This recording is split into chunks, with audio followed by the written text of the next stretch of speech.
internationally and what will be the impact of the industrial growth as well as social growth.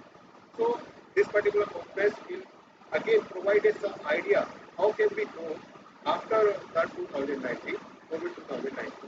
In addition to this, people will also learn the social skills, right?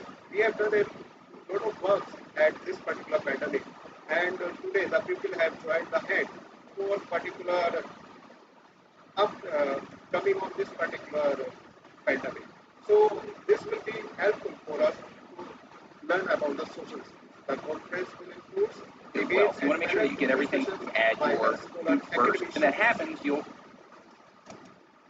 also test have to do go back into actually opening up your channel page and going to the specific view on OBS, sure that your audio is synced. of the country which Oh, become and entitlement the for playlist, the different awards. Basically, best paper awards and best presenter awards which we provide our the regional committee as well as our Dr. of Far Eastern University scholars and academicians at this moment. Will all those work, I guarantee that the conference will be productive and worth it for your precious time. Again, warmest congratulations for successful achievement to all of you. Again, this is for you and this is again done by you. Thank you very much. Thank you so much. Thank you, Dr. Puneet Kumar Agarwal, for the warm welcome. Now, it is a great pleasure to introduce Dr. Sanglar Polno, a renowned speaker. Dr. Sanglar Polno had her Bachelor of Science in Nursing and Midwifery in Chiang Mai University, Thailand in 1985. In 1999, she had a Master of Arts in Medical and Surgical Nursing in the same university.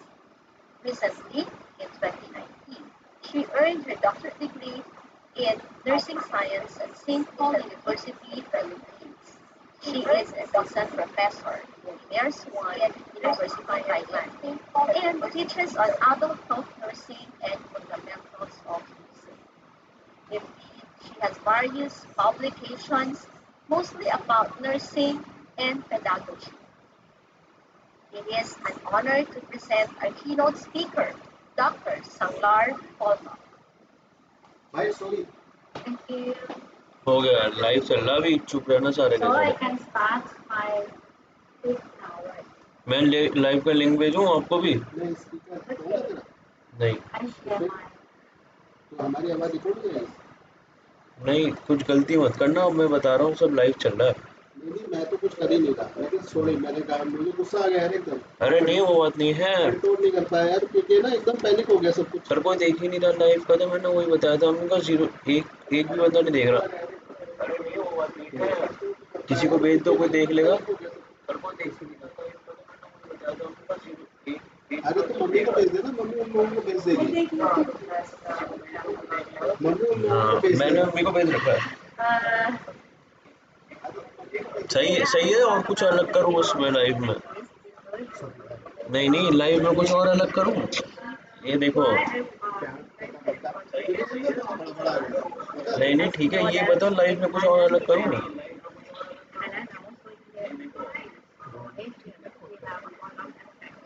लेकिन बताओ phone तो चला यार मेरी आवाज गई That's why my students cannot go to practice hello their nursing care at the hospital. Nearly now it's nearly 7 to 8 months, and we just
process the problem of us first of the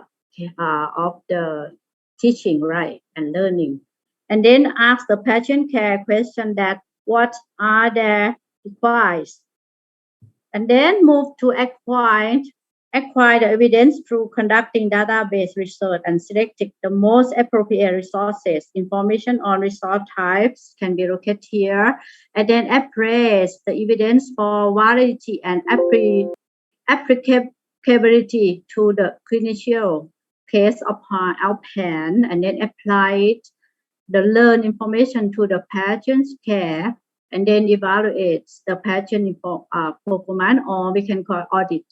And then if necessary, we start to reassess again and then repeat process again. That is how we do it. And I am a start of my university or my faculty to assess, and now I'm asked and acquire, and I'm start to apply next month.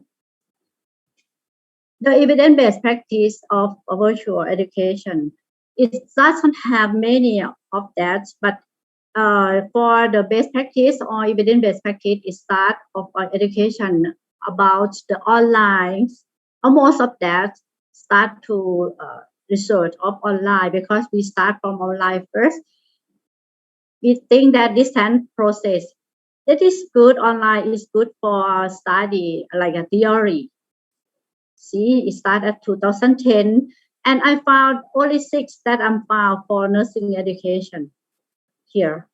It started at 2015 for this topic is teaching evidence-based practice, column situation-based learning as a tactic for teaching evidence and best practice. Here is a example, and also in 2020. Then we move to see the detail of each of that. I have 6 of the research.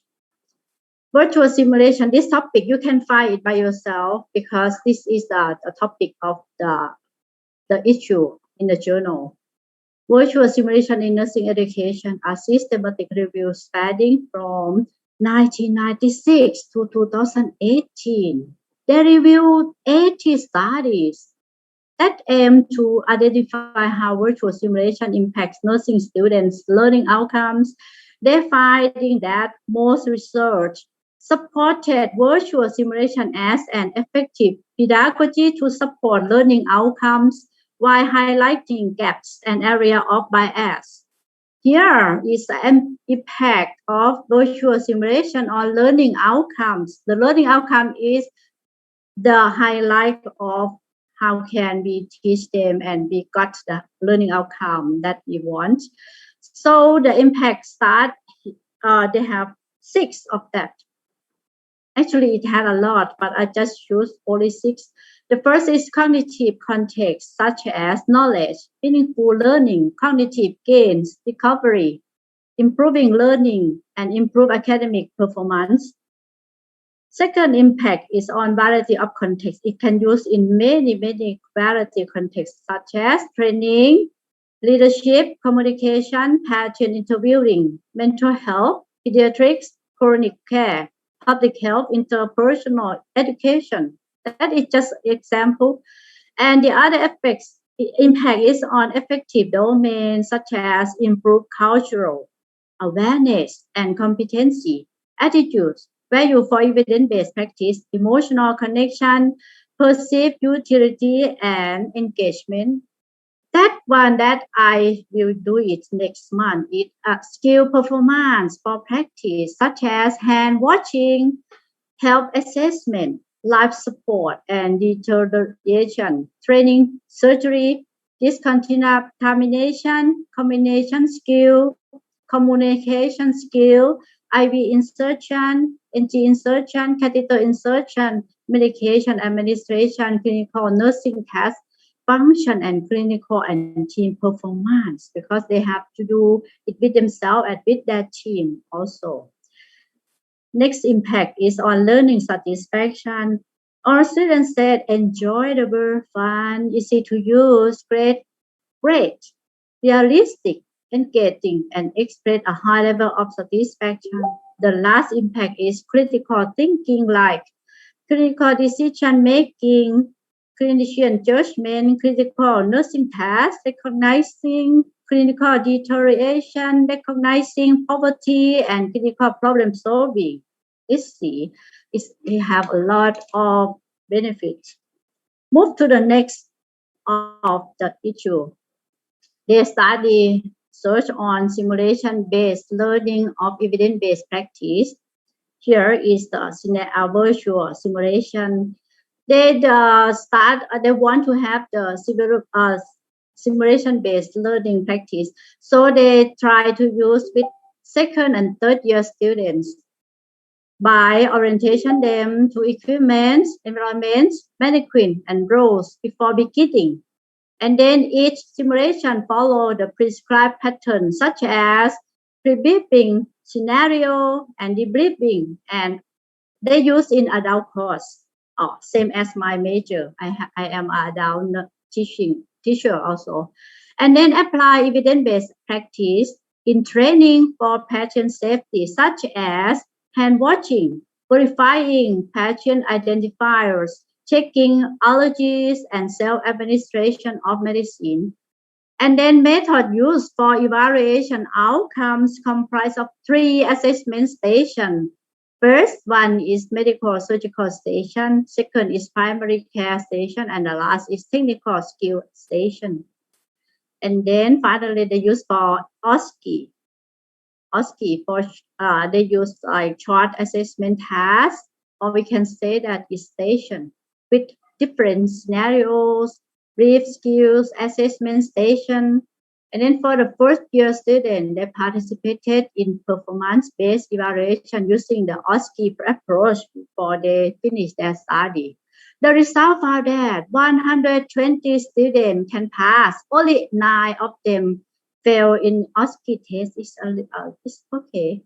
And high score of that is 95% in skill of their skill performance. So we can conclusion that this issues conclusion that the simulation help to educate nursing students in applying evidence-based practice. Yes, this one is also it is in Europe. They want to make the standard of best practice. This institution called INACSL is a long bit long. Simulation SM simulation.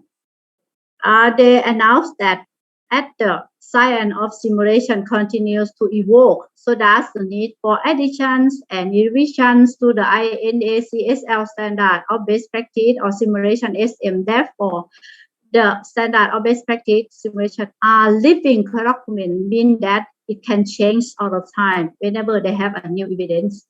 They set the standard as the simulation-based experience are purposefully designed to meet identified objectives and optimize achievement of expected learning.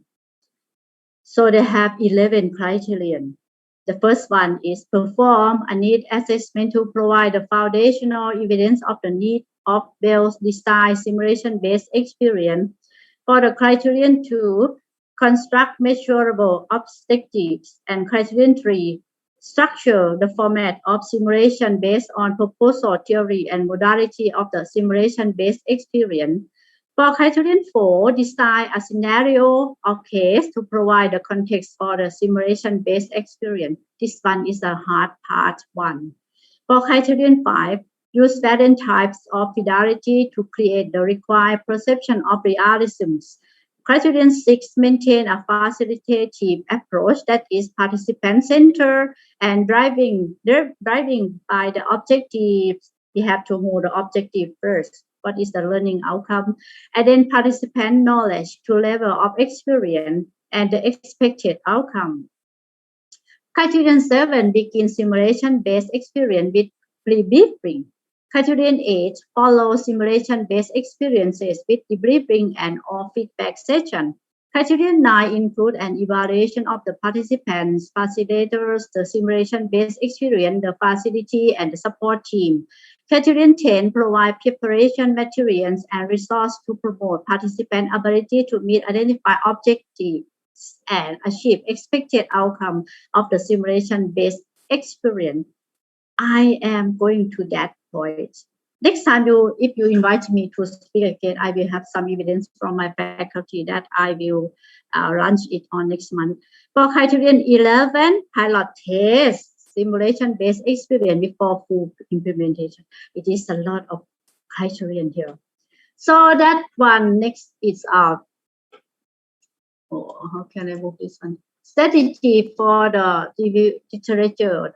They have a strategy or tactic for teaching. They have 4 teaching strategy themes. The first one, that is the most important, that the teacher have to make the interactive teaching strategies, like make the problem-based learning, sharing information, flip classroom, and virtual simulation, that one here.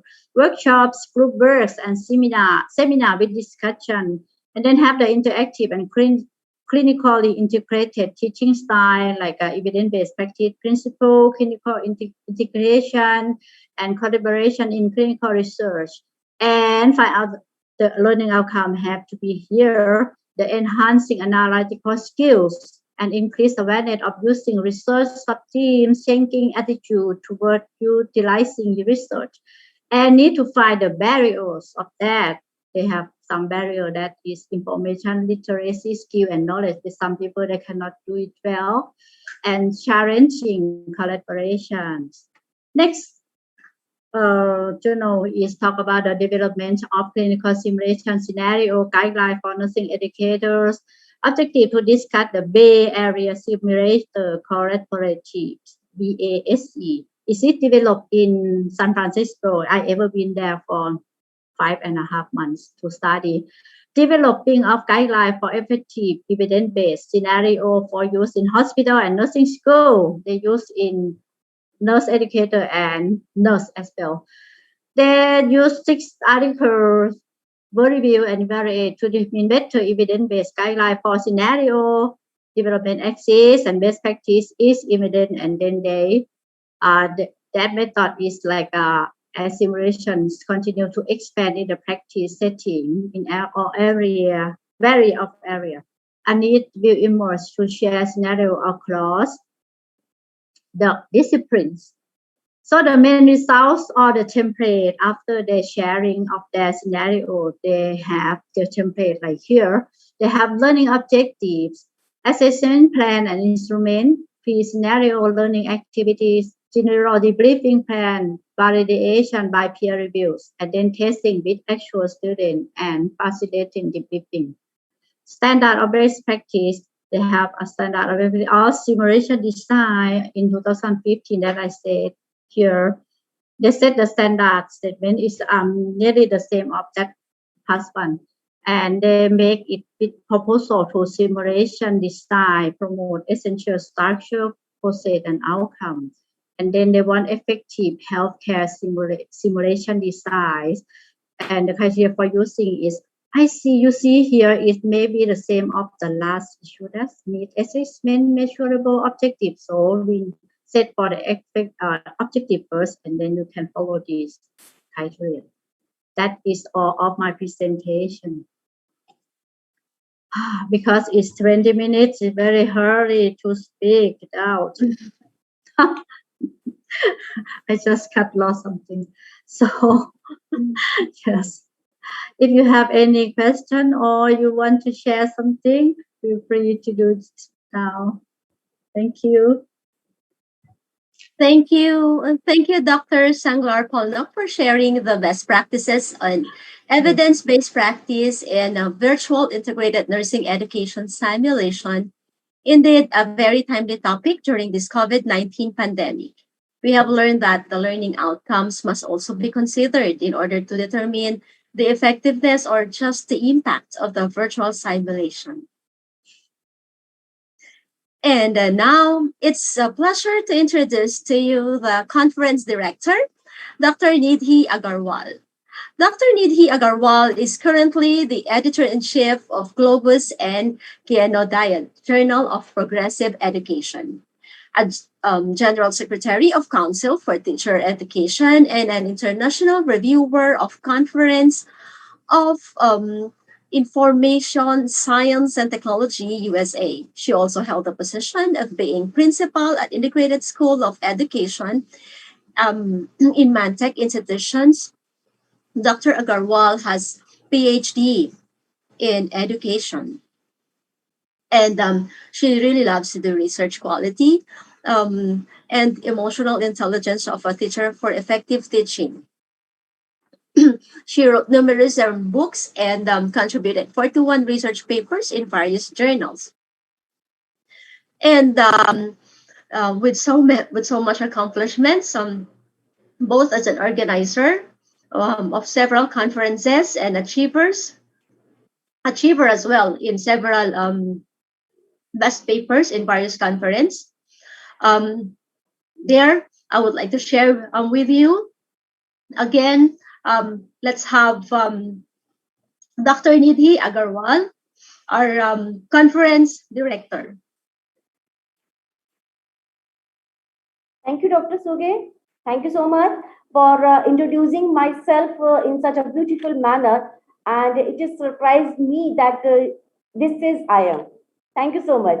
And thank you, Dr. Polna, for a beautiful keynote speaker as a keynote speech for the conference.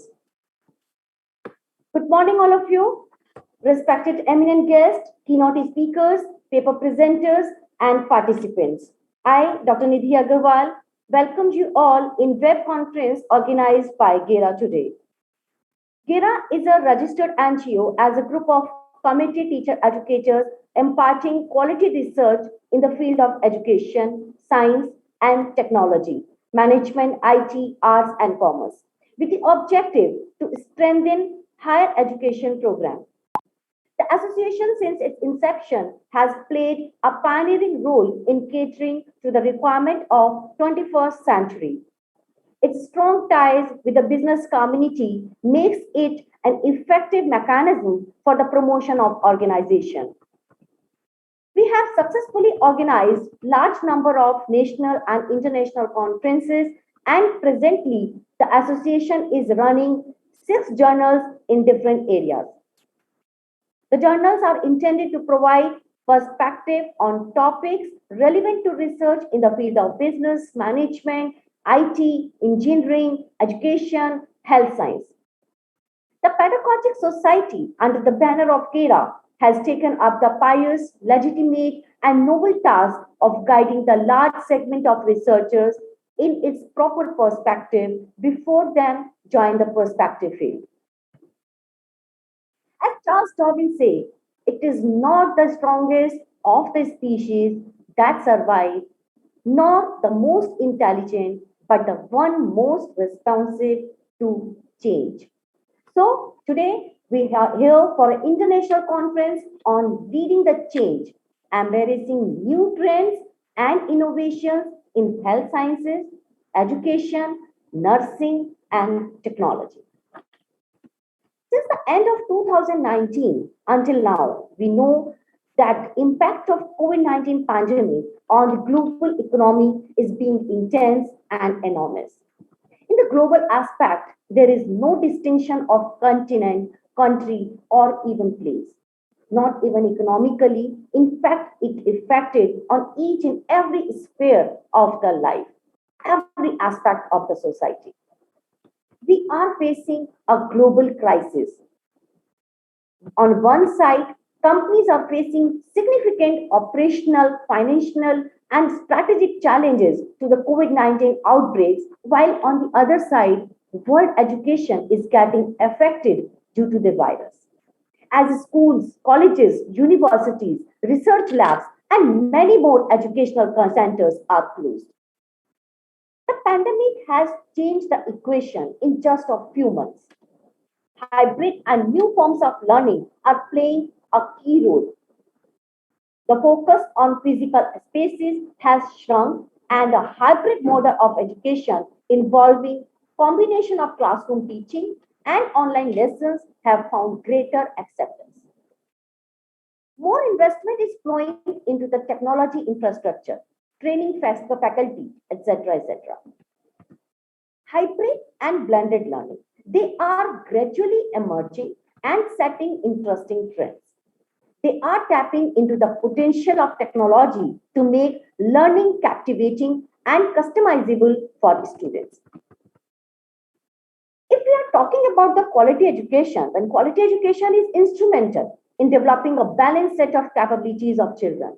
They require to become economically productive, develop sustainable livelihood, contribute to peaceful and democratic societies, and relevance individual well-being. In addition of that, quality identified five crucial content, namely contextualization and relevance, child-friendly teaching, and learning sustainability, balanced approach, and finally the learning outcomes. The quality education should prepare students to perform courses and syllabus, short and long-term goals of the nation for a happy and healthy society.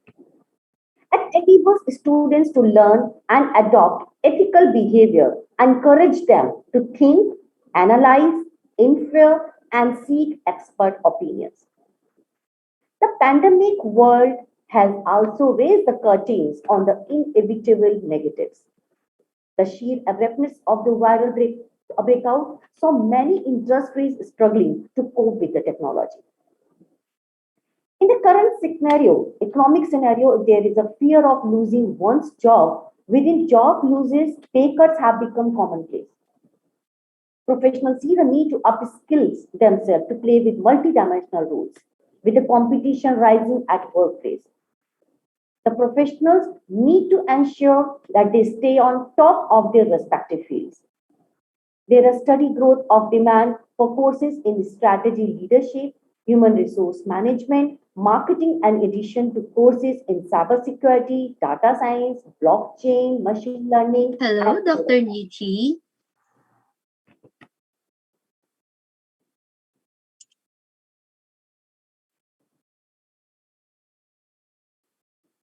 In today's web conference, we will discuss about the change, how to embrace new trends and innovations in health sciences, education, nursing, and technology. We will discuss about educational aspects, health issues due to COVID-19. We will discuss about the issues we are facing now. We will throw light on business growth and about their health issues globally due to this pandemic. We will discuss how changes can make us recover from this pandemic and will inculcate new trends in uplifting us in each and every field. What good is an idea if it remains an idea?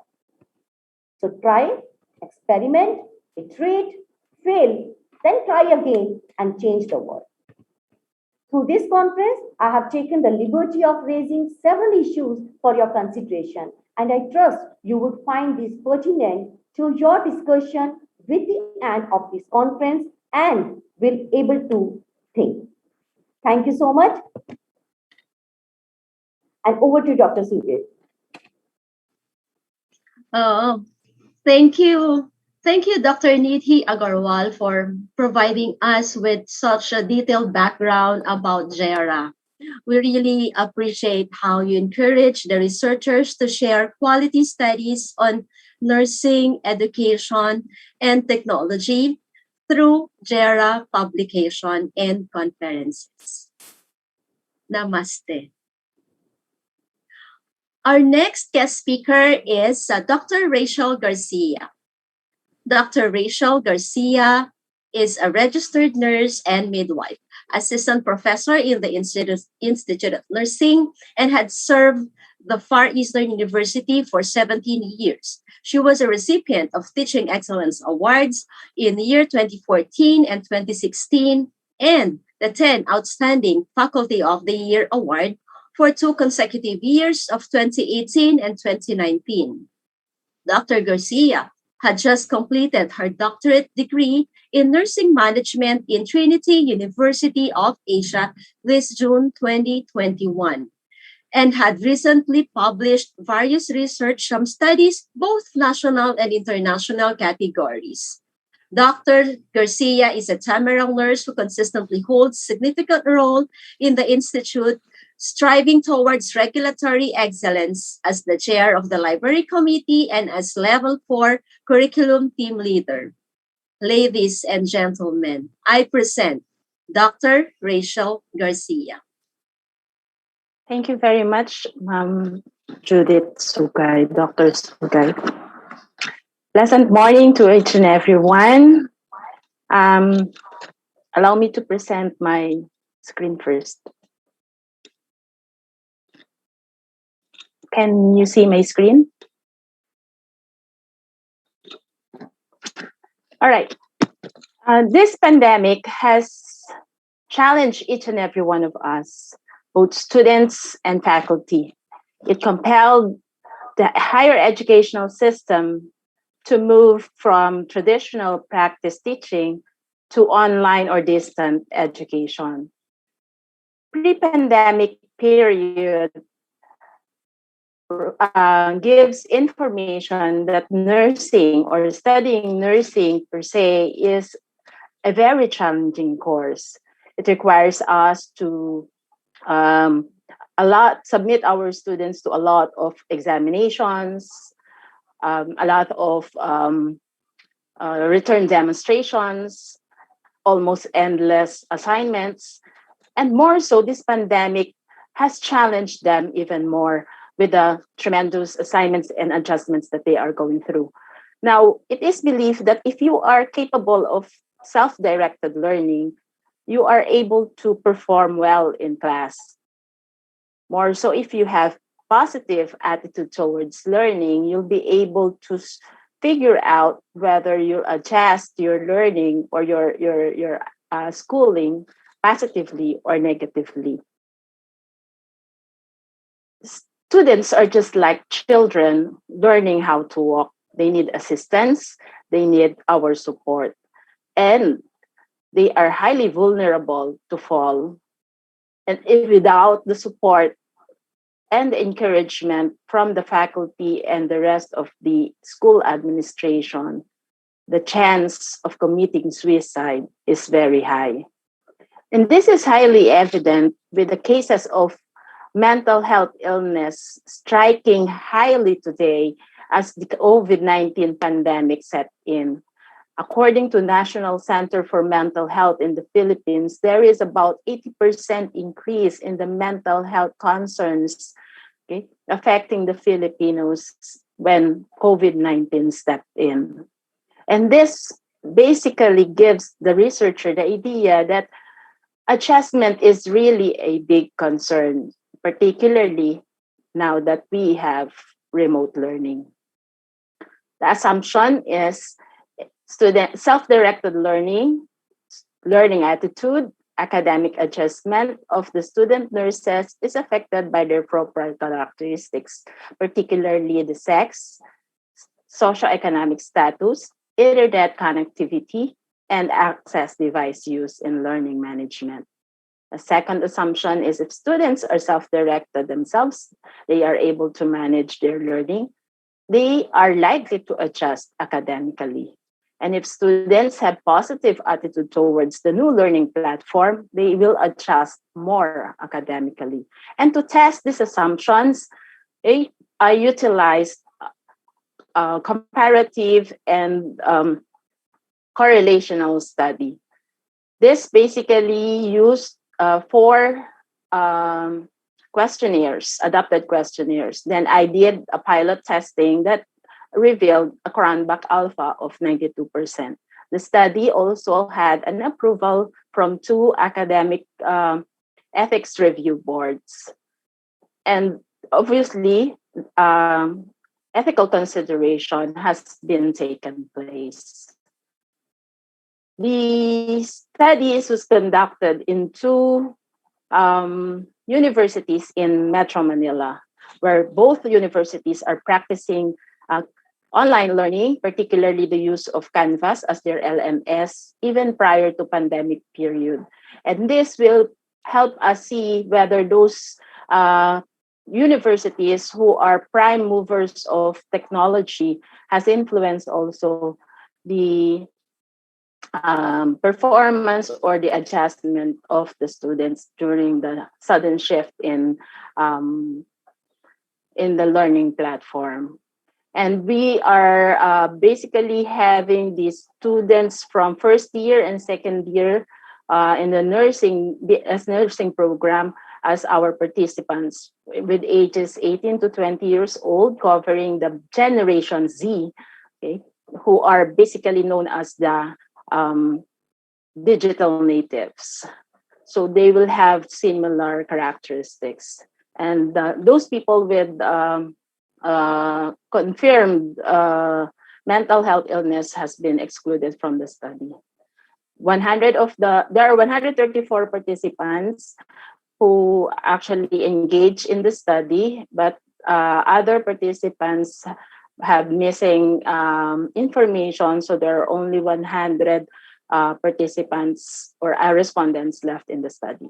The result of the study revealed that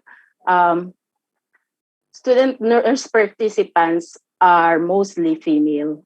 This conforms with the historical background of nursing that this course is primarily female dominant. However, over the years, we can notice that male participants or male student nurses are increasing over the years.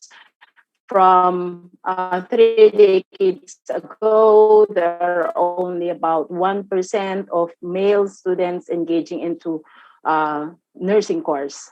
And the participants are mostly middle income classes. And this is because for the study locales are both private institutions. And we can deduce from this that families in the middle income class are really valuing education, quality education amidst financial constraints.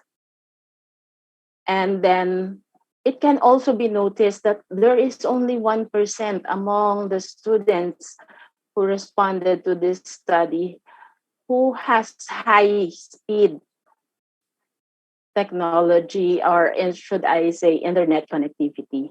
And most of the students are only belonging from poor to good internet connectivity.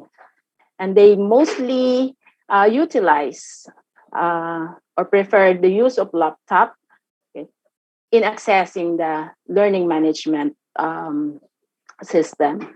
This can be attributed to the multi-features of the laptop and the portability of the laptop to access those learning management systems.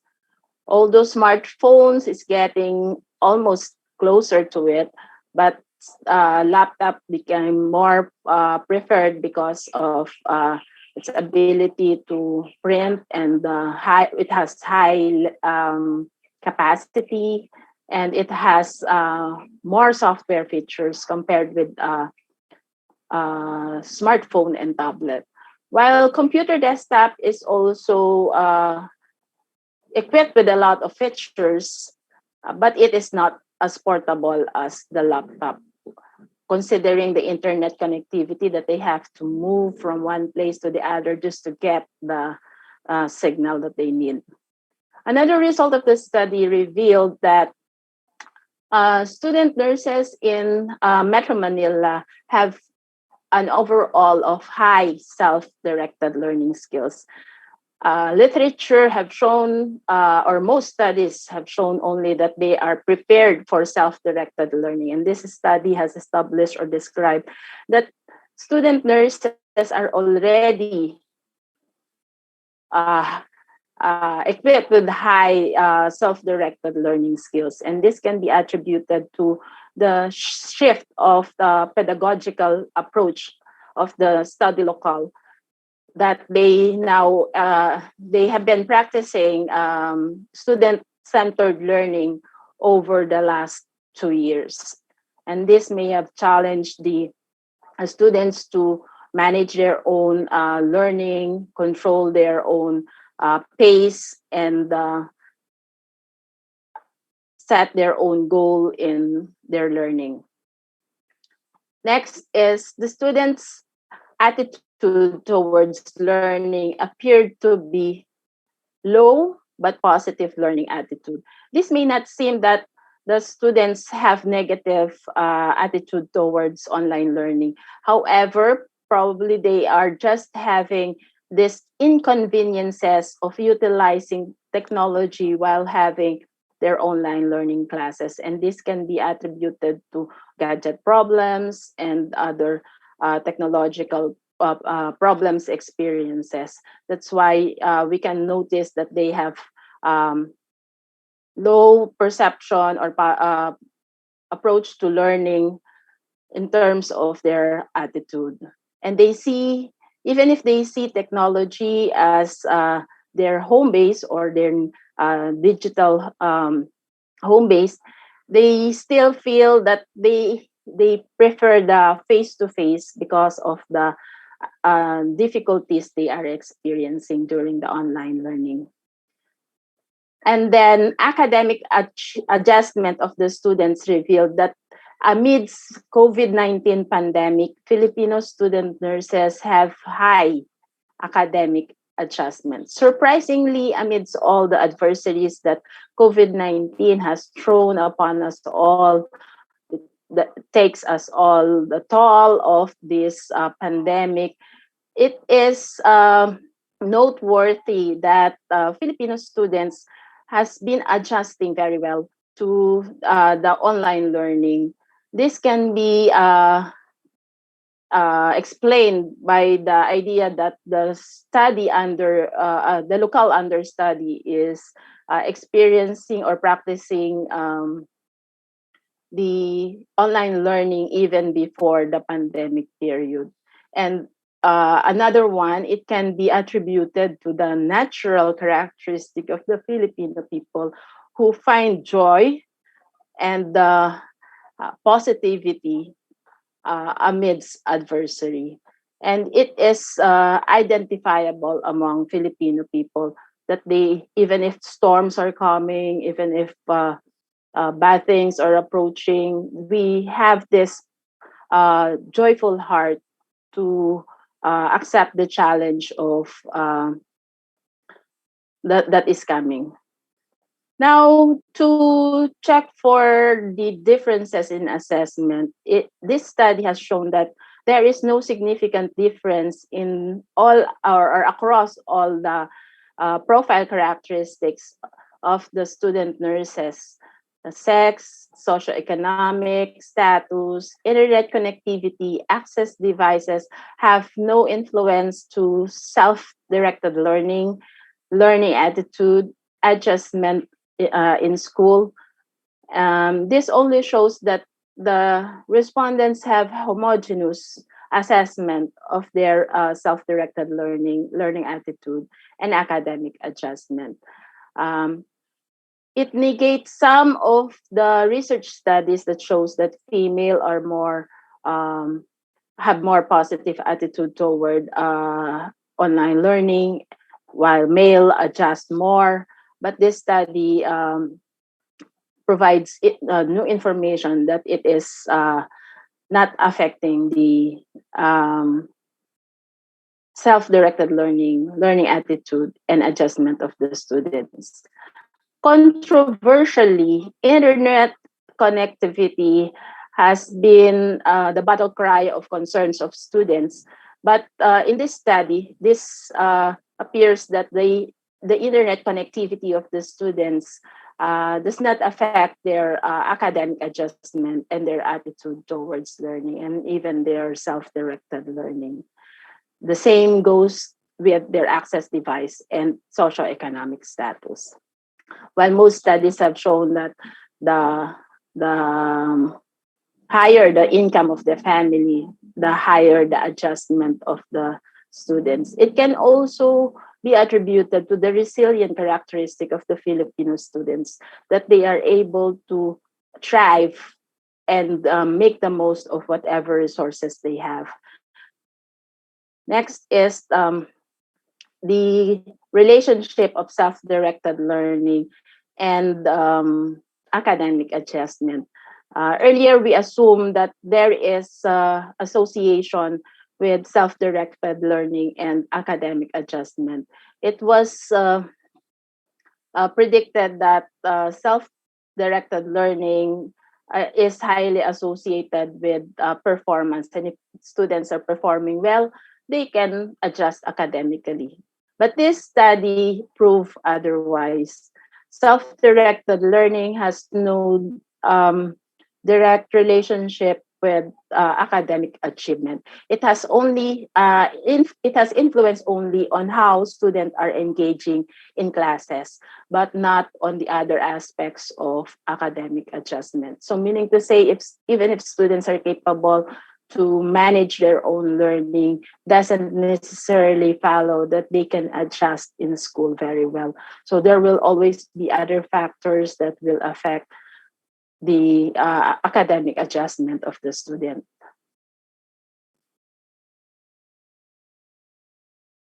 Next is the relationship between academic learning attitude and academic adjustment. It is shown in the result that the perception to technology has no relationship with academic adjustment. It goes to show that even if they are the respondents are Generation Z and they are digital natives, their perception to technology has no influence to their academic adjustment. What influences their academic adjustment is their learning style and their utilization. So across all the variables of academic adjustment, learning style or attitude towards their learning style highly affect their academic adjustment. And the same thing goes also with utilization. And this can be explained by having positive attitude will change the mindset of the students. So if they have this positive attitude towards the new learning platform, they'll be able to see beautiful things and get more motivated and adjust well in return. So to sum up, okay, it is not self-directed learning that influences the academic adjustment of the students, but it is the learning attitude. So if so out of this study, I am able to develop a pedagogical model known as e-technology based, wherein in this online learning, okay, we can consider the students' learning style to influence their attitude towards learning or online learning, so they may be able to adjust academically. Also, they'll be able to utilize, if they'll be able to utilize the technology, they'll be able to adjust even more. So if we design our course instructions with inclusion of curving the learning attitude of our students, they'll be able to adjust well in the new learning platform or online learning. The conclusions: the study reveals that level 1 and level 2 students in Metro Manila are characterize themselves to have high academic self-directed learning, who only need teacher as their facilitators, and they are able to manage their learning. And despite the challenges of online learning, they have positive attitude and high academic adjustment. However, contrary to most available researchers claim, this study shows that self-directed learning is not associated with academic adjustment of students. And learning attitude have moderate positive correlation that if academic institution will regulate learning attitude towards more positive pole, students' academic adjustment is more likely to ensue. Hence, developing pedagogical project to optimize positive attitude is deemed recommended. E-technology-based pedagogical model may be utilized as basis for formulating pedagogical strategies to enhance academic adjustment among students. Strategies must be developed to stretch self-directed learning among student nurses to the fullest level, enable them to direct their own learning. And this study can also become basis or a related literature for future researches. It is your attitude and not your aptitude that will determine your altitude, particularly in this time of COVID-19 pandemic. And that would be all. Thank you.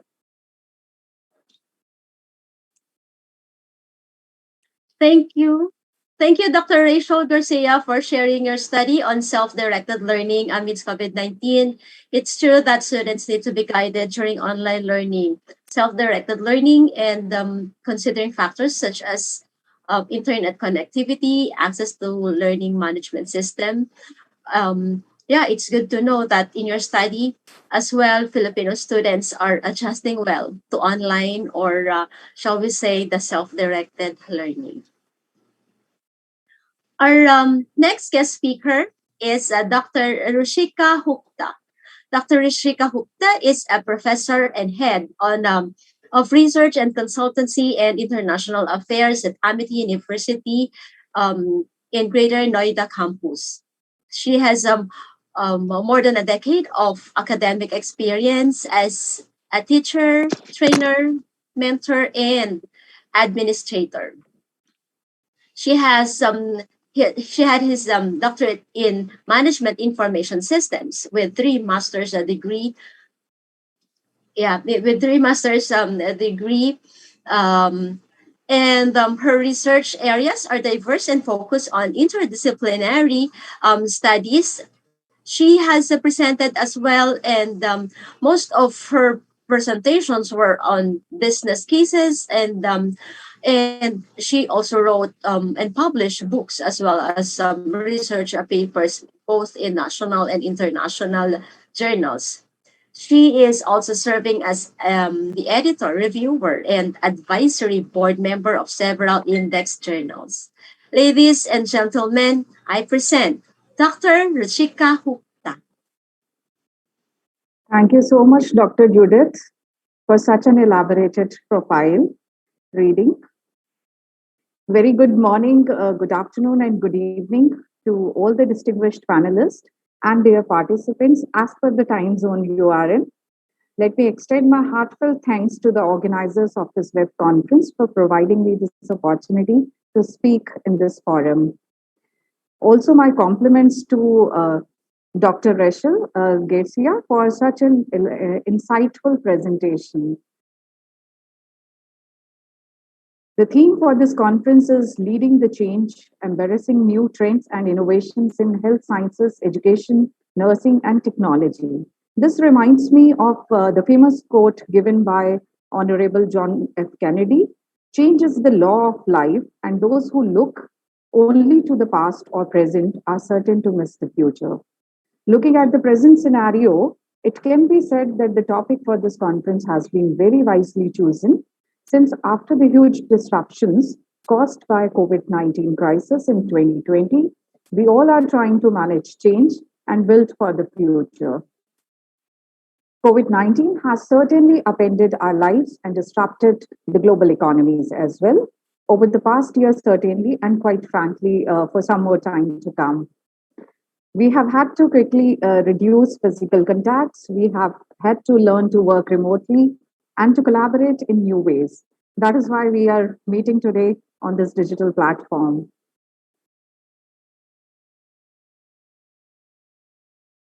At the more fundamental level, COVID-19 may be the headline today, but it's not the primary driving force changing our world. In fact, it is a catalyst. It is an iconic inflection point for much deeper tectonic forces that are sweeping across our world. It is the technology, that is the digital revolution, if I mention, the advent of pervasive computing, the internet, the broadband, mobile connectivity, cloud computing, big data, AI, and robotics, to name a few. I believe this digital revolution has been the facilitator in embracing new trends and innovations in almost all fields. However, most specifically in the field of education, health sciences, and nursing. Even in the pandemic, these have been the fields which have been affected quite a lot and has been supported by technology. As far as the trends and innovations in education is concerned, both teachers and students have started to realize the benefits of technology seamlessly incorporated into the classrooms. There are numerous innovations in this field that shape the classroom of the future, like gamification, flipped learning, simulations, immersive learning with virtual reality and augmented reality, e learning, blockchain technology used in MOOCs, that is the massive open online courses, and many more. Similarly, healthcare industry trends that we witness today are new technologies and solutions that address the requirements for clinical diagnosis, treatments, and disease management. The global COVID 19 pandemic led to an upsurge in technologies.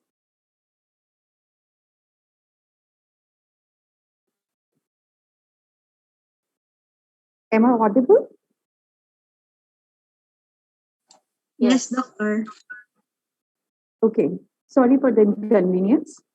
The global COVID 19 pandemic led to an upsurge in technologies for disinfecting, limiting transmission, detecting disease spread, as well as for treatment, patient management, and immunization. The advancements in the healthcare industry range from e consultations, telemedicine, real time diagnosis, to accessing digital therapeutics provided by immersion technology tools. Genetic analysis, clinical data storage, and big data and analytics enable the development of precision medicine. Though change management has never been easy, but it's arguably tougher in these times. I do hope that this conference will deliberate on the various aspects of leading change and innovations and will contribute to the research in a great way. Once again, my warm thanks and best wishes to all. May God guard and guide each one of us. Thank you so much. Over to you, Dr. Judith. Yeah. Yes. Okay. Thank you, Dr. Rashmika Gupta.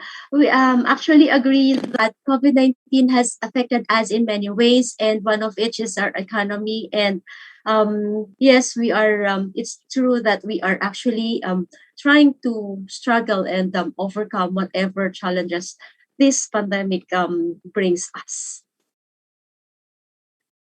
For moving on, for the country panel discussion, may I call on the moderator, Dr. Jocelyn Hipona, Dean, La Consolacion University, Philippines, College of Allied Medical Profession.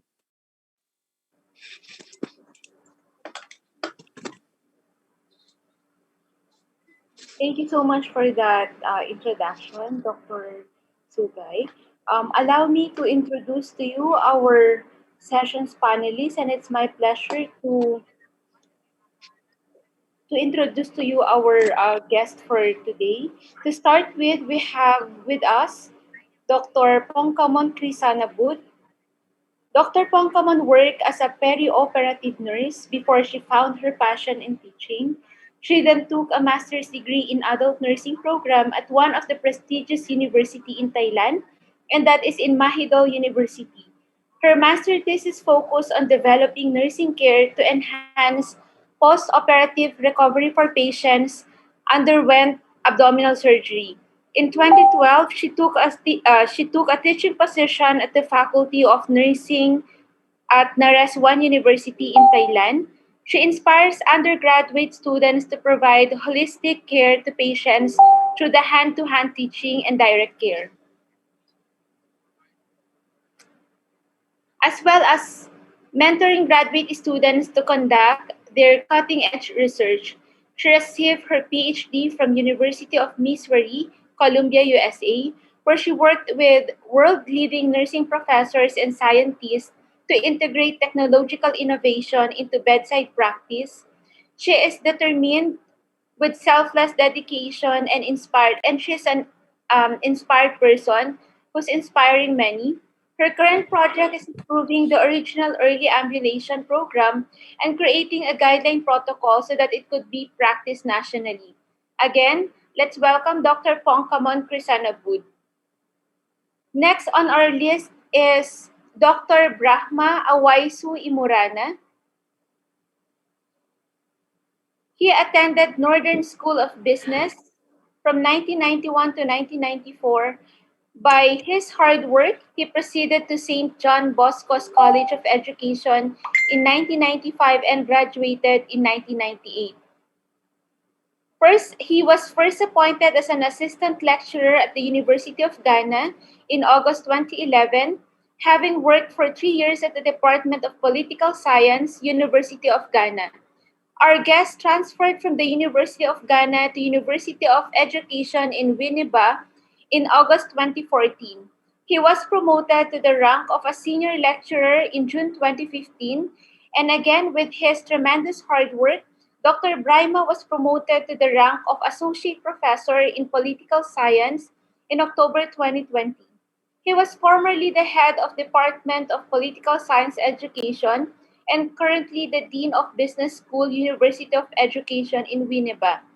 His areas of specialization include conflict and peace studies, international relations, political economy of education reforms, democracy and governance in Africa, political theory, and comparative politics and development. He has published extensively in refereed journals covering these areas. Internationally, he had a working stint with the United Nations Institute for Disarmament Research of the United Nations Organization in Geneva, Switzerland in 2008. He was also the Institute Scholar in the study of United States political thought at the University of Massachusetts, United States of America. He traveled extensively within the United States to institutions such as Harvard University, University of Virginia, University of Connecticut, and Shippensburg University for public lectures and presentations. Again, let's have with us Dr. Braima Awaisu Imorana. Next on our list is Dr. S.C. Enkelada Lulaj. She is a Doctor of Science for Finance and Accounting. She works at Hachi Zeka University, Faculty of Management in Tourism, Hospitality and Environment, Peja State of Kosovo. She is the Ambassador for Financial Evaluation, Ambassador for the Women Tech, as well as the Ambassador for Research and Science. She is the Country Director of International Young Society, Country Director of World Voice International, and she is a board member in several countries of the world, such as USA, Belgium, Georgia, India, Germany, Denmark, Ukraine, and Georgia, hopefully soon, also in the Philippines. She is a supervisor at international conferences in Belgium, Switzerland, Austria, France, Turkey, United Kingdom, Portugal, and she is a reviewer in several international magazines in Poland, United Kingdom, Switzerland. She has given many lectures at universities around the world, such as United States of America, India, Indonesia, Egypt, Philippines, Belgium, Germany, Albania, and Italy.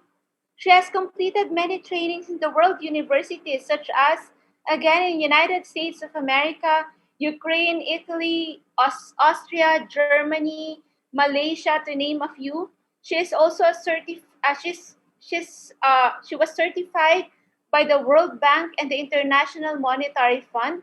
She has participated in many summits, symposia, projects, and is a member of many institutions around the world. She is the winner of many awards in the world for teaching, science, creative ideas. She is such a successful woman for peace, and many more to mention. She is thankful and grateful to our Lord for all the successes that she is receiving at the moment in her life. Again, let's welcome Dr. S.C. Enkelada Lulaj. Next on our list is Dr. Roldan Kabikungan Bangalan. Dr. Bangalan is a licensed professional teacher in the Philippines with expertise in mathematics education, assessment in learning, and technology for teaching and learning. His work experience includes research consultation, statistical data analysis, module writing, professional development training, secondary school teaching, student government organization, and mathematics club advising. Presently, he is the Learning Management System Coordinator of St. Paul University, Philippines. And here to represent the Philippines, again, let's welcome Dr. Roldan Kabikungan Bangalan. The last but not the least is Dr. Kel Prakash Jayant. Dr. Kel Prakash Jayant has 21 years of extensive academic and industrial experience.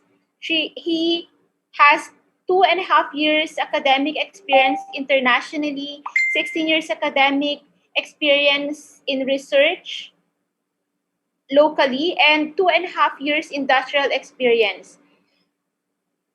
Since August 1 of 28 up to present, he is a professor and head of the CSE department in Meerut, and also sometimes February of 2016 to July 2018, he was appointed as associate professor for the CS department in May Nefi, Asmara, Northeast Africa.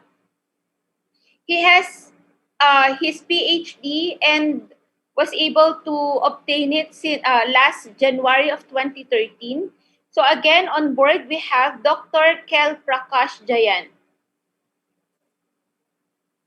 Thank you, ma'am. Thank you. So for our session for today, each speakers were given the opportunity to present their case, to present their topic for at least 10 minutes. And following that will be our question and answer portion for all the speakers. So for our list of speakers, we will first have Dr. Pongkamon Krisanabut from Thailand. This is for him to represent the Thailand. And we have Dr. Braima Awaisu Imurana. Third on our list will be Dr. S.C. Enkelada Lulaj. And also we have Dr. Roldan Kabikungan Bangalan to represent the Philippines, which will be our fourth speaker. And it will be our pleasure to hear from Dr. Kel Prakash Jayant as our final speaker. So the floor is yours, dearest panelists. Dr. Pongkamon Krisanabut, you can start. So this is my time, right?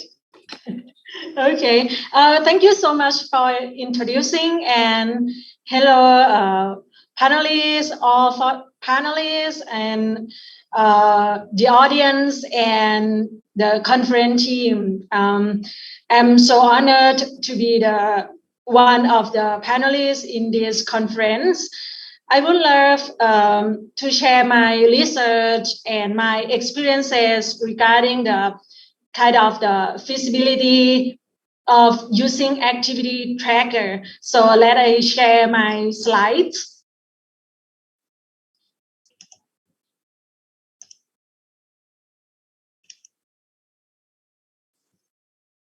Can you see my slide? Yes, doctor, it's very visible. Oh, okay. So yeah, I would like to share about this topic that I will share about some of the results that I get from my research that is a part of the feasibility to use activity tracker among patients who undergoing colorectal surgery. Let I give you a little picture of treatment for colorectal cancer patient in Thailand. Surgery is the most common treatment for colorectal patients. And the surgery is part of combination of treatment. And you can see from this table, surgery is combined with other treatments. For example, surgery plus radiation, surgery plus chemotherapy. That's why I jumped to this area that this area need nurses to improve quality of care and make this group, colorectal patients, have a better post-operative recovery. regarding using activity tracker is frequently used among healthy people as well as community willing people. What's about the study that focused on the people who have slow walking? As I reviewed, the recent studies has been used activity tracker to study physical activity among older people, neurological patients, and hospitalized medical and surgical patients. As the review literature that I did, I found the tips to choose an activity tracker in study for patients who have slow walking. The researcher needs to consider about size, software, parameter report, battery life, battery charger, water resistant, and how to sync the data to the other devices, for example, phone or laptop, and warranty, accuracy, testing, placement, where is which part of the body that can give you accurate data. And another one is cost. This is the research that I did. The topic is symptoms, walking behaviors, and mobility of Thai patients after colorectal cancer surgery. I did this study in the tertiary hospital in lower part of Thailand. This study is descriptive, prospective, related measure research design. And I collect the data from the participant who admitted whatever surgical units. I mean, this setting, there are 4 surgical units, 2 for male and 2 for females. That is a picture that I want to show you, that this is kind of the general unit, surgical general units that Thai people, when they have a problem of the surgical, they need to treat as a surgery, they will be admitted for kind of the public hospital that looks like this. And I include adults who are over 18 years old and has a schedule to have a surgery for removing colorectal cancer, and they have to be able to walk by themselves without any assistant devices. And one of the tools that I use for collecting the data is Fitbit One. The Fitbit One is an activity tracker that I measured walking behaviors, including steps walked per day, walking episodes per day from post-operative day 0 until discharge. Why I picked this Fitbit One? Since I mentioned earlier, the Fitbit One has not been tested like in this population, especially colorectal cancer patients, and has not been tested specifically in Thai people in hospital. Although Fitbit One is a listenable activity tracker for using in the research and clinical setting in Thailand, the feasibility and acceptability of Thai colorectal cancer patients during post-operative periods has not been examined. So the Fitbit One is too small and can link with phone and laptop. And also they can, although the stride is not automatically provided on the screen on the phone or laptop, but the researcher can be calculated manually. And the Fitbit One has a graph function that can be used for patient to motivate as a visualization to enhance them to have a progressive walking, that you can see the researcher or nurses can follow their patients and motivate them to gain more the number of steps after surgery. Regarding the results, I used the data that I got from Fitbit One to create a line graphs for each participant of steps walked per day.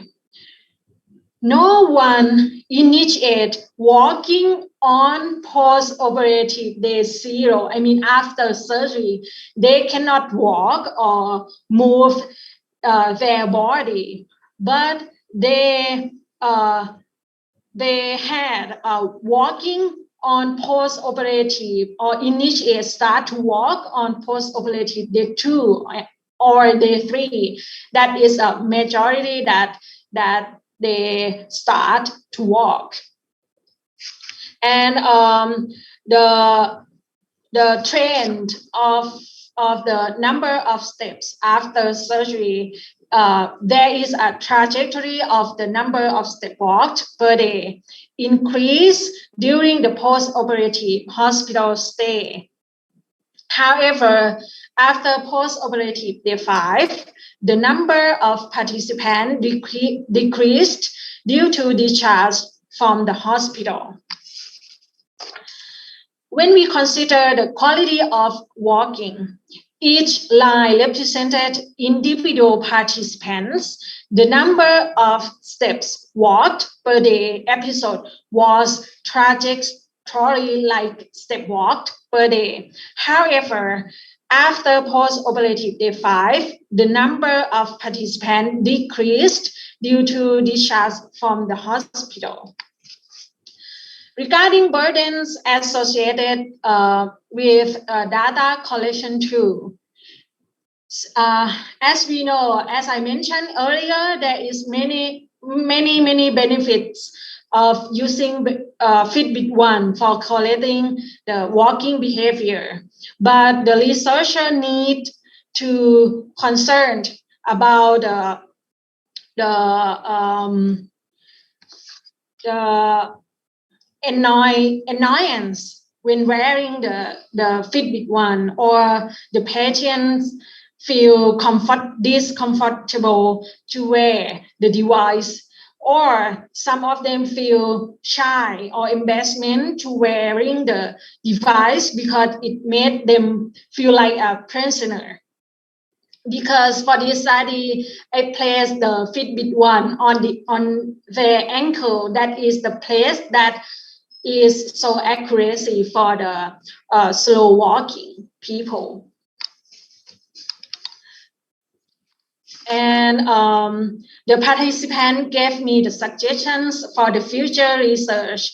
They suggest that if the Fitbit One activity will be used in the future study, they suggest that Fitbit One should be worn when walking. And they suggest one more suggestion that Fitbit should be worn on the post-operative day 3. The implication for nursing practice and research. The Fitbit One tracker has the capability to provide visual feedback to patients and their family members to gain more the number of step walk per day, and can be used to motivate them to have a greater number of steps in the future intervention study. That is my goal in the future, that I plan to develop a guideline or protocol of early mobilization for people who undergoing abdominal surgery. That is all of my results and my experiences that I would love to share of you. Thank you so much. I think I finished in 10 minutes. Thank you so much, Dr. New, for that very interesting additional knowledge to our scientific world and also to our profession. So let's now proceed with our next speaker, Dr. Braima Awaisu Imurana. Yours, the floor is yours now, Doctor.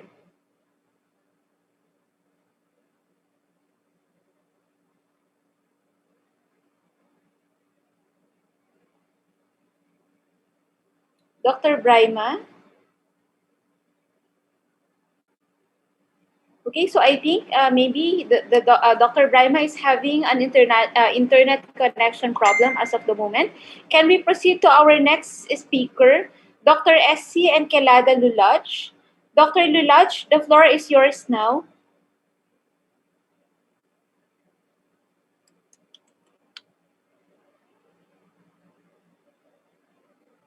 Okay, so I think again, maybe we always have the drawbacks having this webinar. So let's proceed with our next speaker to represent the Philippines, Dr. Roldan Kabikungan Bangalan. Dr. Bangalan, the floor is yours now.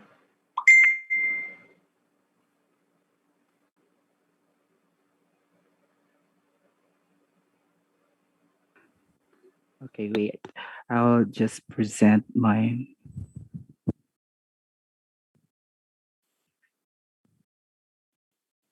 Okay. Dr. Jocelyn, is my presentation visible? Yes, doctor. Okay, I will just.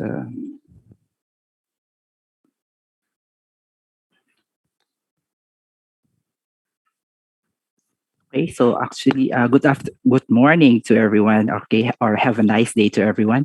So this is actually my presentation. Okay, implementing a fully online flipped classroom model, theory and practice. This is what I actually employed during this new normal in our university, St. Paul University, Philippines. Okay, so what drives me, okay, to actually implement this kind of pedagogical approach? Okay, we know that we are in the fourth industrial revolution. We are actually also approaching, okay, the fifth industrial revolution. And we want also to contribute as educators. We want to contribute to the goal of the United Nations, okay, the Sustainable Development Goals, is particularly on the SGD4. That's actually quality education. And as teachers of the digital age, we have to really equip ourselves with the digital competencies or the ICT competencies that teachers actually should possess during this digital age. Okay, and we can also pattern from the International Society of Technology in Education. There are actually standards for educators or qualities of teachers in the digital age. And as professional teachers in the Philippines, we should also possess, okay, the qualities, the professional qualities, as well as the personal qualities of teachers in the Philippines. So may I just share, okay, to the other attendees of other countries, no, the professional standards for teachers in the Philippines. And of course, the ultimate goal here, that's why we implement or we utilize a certain teaching approach or strategy, is for our students to really learn, okay, anywhere, anytime, okay, and anyhow. So that's our ultimate goal as teachers, for students to really learn. Okay, so this is actually the fourth and the incoming fifth industrial revolution.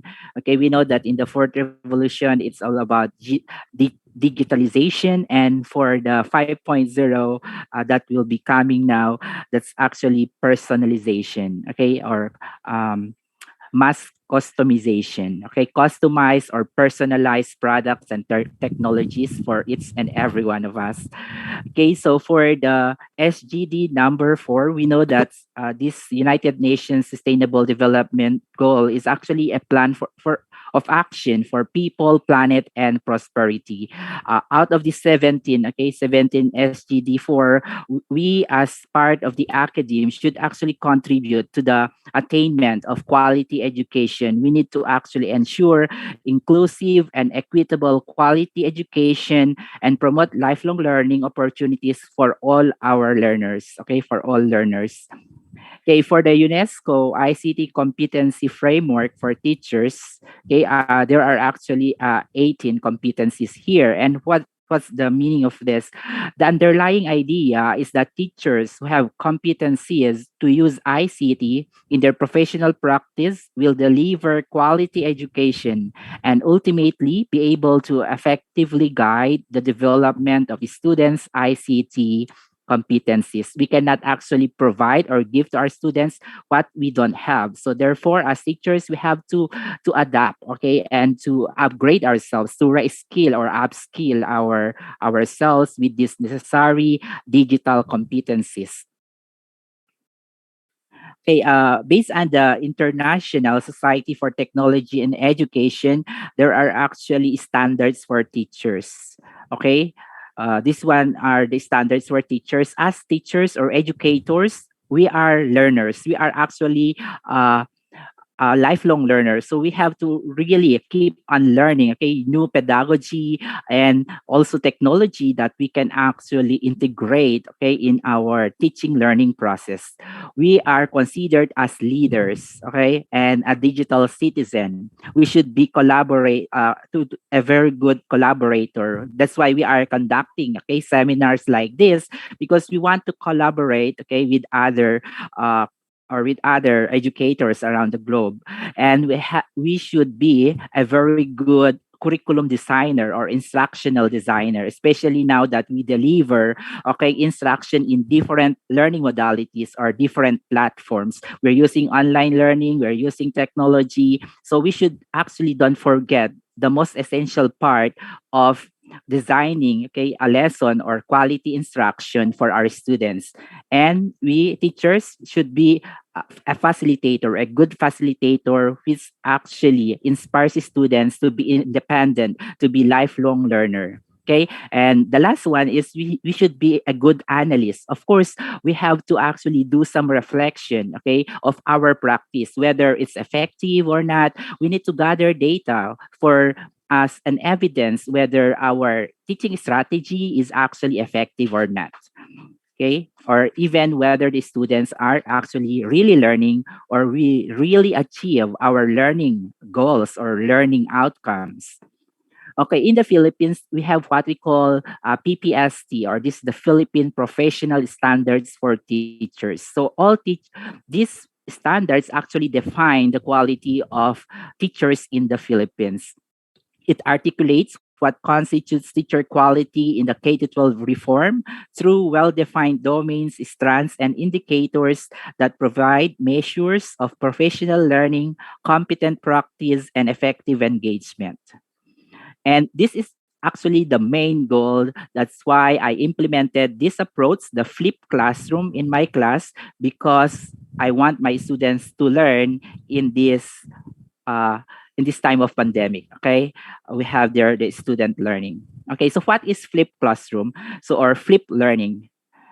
We're going to actually learn about what's flipped learning, the benefits of flipped learning, and the steps in flipped learning, and how did I implemented this in my class. Okay. So what's the best use of your face-to-face class? If that is actually the before the pandemic that we have actually face-to-face. But since we are doing it online, the question now is, what's the best use of our synchronous meeting? Okay, our synchronous meeting. So flipped learning, according to Flipped Learning Network, is a pedagogical approach in which direct instruction moves from the group learning space to the individual learning space, and the resulting group space is transformed into a dynamic, interactive learning environment. Even it's online, it can be done online, where the educator guides his students as they apply concepts and engage creatively in the subject matter. Okay, and here are the two pioneers of this learning model or approach. They are John Bertzman and Aaron Sams. Okay, and they defined flipped learning as a strategy where work that was traditionally done in class is now done at home, and what was traditionally homework is now completed in class. So there is actually an inversion or reversion. It's actually other name for this is inverted classroom, or there is the reverse, okay, of these two processes here. Okay, so this is the illustration of that. Okay, what are the elements of flipped classroom? Of course, the first one is there's the information transmission out of the classroom. So this is actually a pre-class activity. We can actually provide, okay, the notes and the pre-recorded videos so that students can learn first, okay, the topic before they will enter the synchronous meeting. Okay, that's what we call the class time. The class time is the synchronous meeting, which is done online, wherein students will actually do or participate in engaging active learning activities. It can be done collaboratively or independently.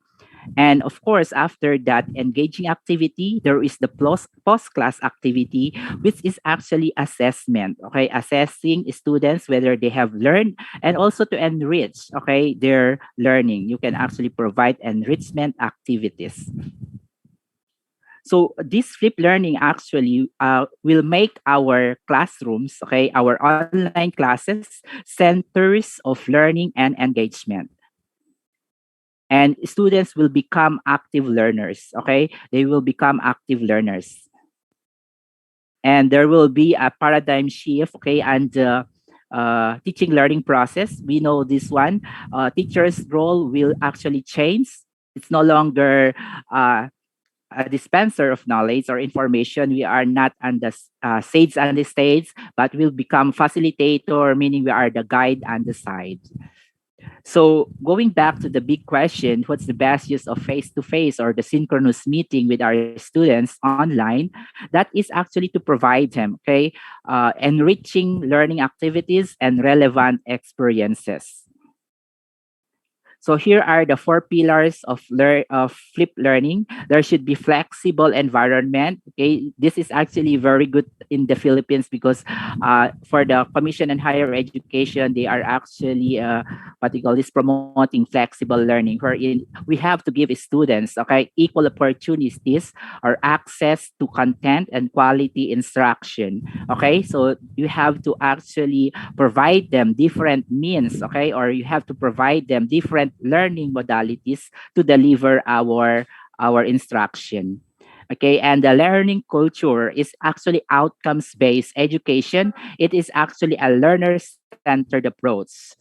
Okay, and using all these strategies, we should not forget that our main goal is to actually deliver the content, that all activities or learning experiences that we provide our students should be the attainment of the intended learning outcomes, of the desired learning outputs or results of our teaching learning process.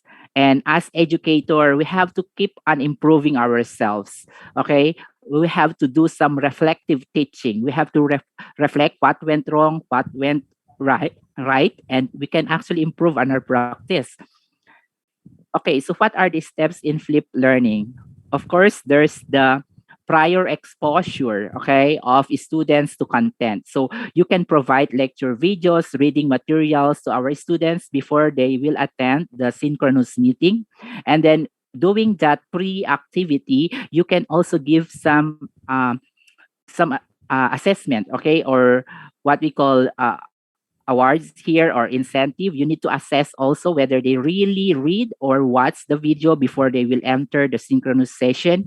And in the in-class activities, as I said, that they will actually do some active, engaging, meaningful learning experiences.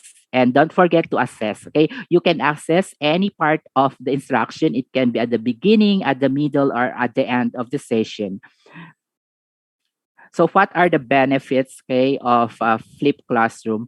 Okay, so for flipped classroom, we are actually encouraging our students to collaborate, to do some investigation, to work with their classmates, and there will be more time engaging with them, okay, collaborating and communicating with them. And it actually integrates the universal design for learning, wherein there will be, we need to provide multiple means of representation. That is, we can deliver content in different ways. It can be audio, it can be video, it can be printed materials, it can be digital, soft copy, and so that's the meaning of that. And then there should be multiple means of engagement. So you need to look into different engaging or active learning activities. These are the assessment tasks or learning activities that we provide our students. And there should be the assessment. That's what we call multiple means of action and expression. So we provide students a choice on how to express or to demonstrate their learning. That is by doing performance tasks, or what output are you going to require to them from them so that they can actually demonstrate their learning or their performance or skill. According to the two pioneers, okay, you can actually flip, okay, those concepts which are actually difficult. And with flipped classroom, there will be students will be more engaged, will be more motivated, and there will be more time for teacher and student to interact. It allows differentiation. As I said, it actually integrates the universal design for learning. It creates an atmosphere of learning. Students can learn at their own pace, at their own time, and on their own place. And it helps students who are absent and even teachers who are absent, okay, because they can just watch the recorded video. So how did I design my own flipped classroom? So this is actually the model that I use. So there are three parts. There's the pre-class, the in-class, and the post-class. In the pre-class, I actually prepared, or I usually provide students with pre-recorded lecture videos, okay, and other materials, reading materials or handouts, and they will study on their own. There is the self-directed learning, as I mentioned by the other presenter a while ago. I know your exams are Students going on, will do but we have self-directed to learning discuss or about ICA. independent learning at home. So what we'll do, and in class, we need to doing this synchronously have or assignments, online, you class have to participation, prepare presentation so engaging, far. meaningful learning activities Am I for the audible? students to really engage and Yes, work sir. with their Yes, sir, you are classmates. And this So can be let's schedule independent things learning, right away, na? collaborative So learning, you won't get burden discovery, in the and end. sequential inquiry. And So don't we have forget to to really give some formative conduct a assessment to check presentation. whether So they what are I'm going to learning do, I'm from the going to give process. you a topic. And at the end, there should be This is very post-class. muffled. Okay, so post-class can be My voice is muffled. can be used to really check whether your Am I audible now, objectives Nidhi? are attained or achieved. Yes, sir, That you is are by giving formative Yes, sir, now. assessment as well as summative Okay. assessment. And of So course, what is see, very we'll schedule important everything is today to itself. also give Okay. So first opportunity thing, to our presentation. students to do reflection, You have, on their learning. hang on. Okay, so this is how I actually employ that approach in my Okay, class. you have I 15 actually marks conducted for an presentation. orientation to my students. That is by So explaining the 15, steps let of me the write that flipped down. learning Yeah, 15 model. marks. Okay, what's the So I will pre-class, give what's you the a topic. in-class, and what's the I will post-class, share and a what's Google their Sheet, role in this Excel kind of learning with environment. Nidhi. So they should know their role as students She or will share with learners all of in a you. flipped What you have to learning do, you have environment. to And make your I own also team. played and discussed You can a have video 2 to 4 people introduction to in one flipped team. learning by Minimum 2, John maximum 4. Bertzman. Okay, Okay, please note and this down when if you I have any give learning activities to them, I queries. actually You can ask me posted later. the announcement So instruction about the minimum videos 2 that they people, need to maximum 4 watch. in a group. Okay, before we have the synchronous You have session. to All add your videos are topic actually of uploaded interest. in my YouTube The channel. overall topic is Okay, biomimicry, so this and is you know there are so actually many some examples pictures where from my YouTube channel. engineers have By the way, we are using met MS or Teams or Microsoft took Teams an in our inspiration to university. design So or in sometimes build recording the whole my lecture ecosystem. videos, I use this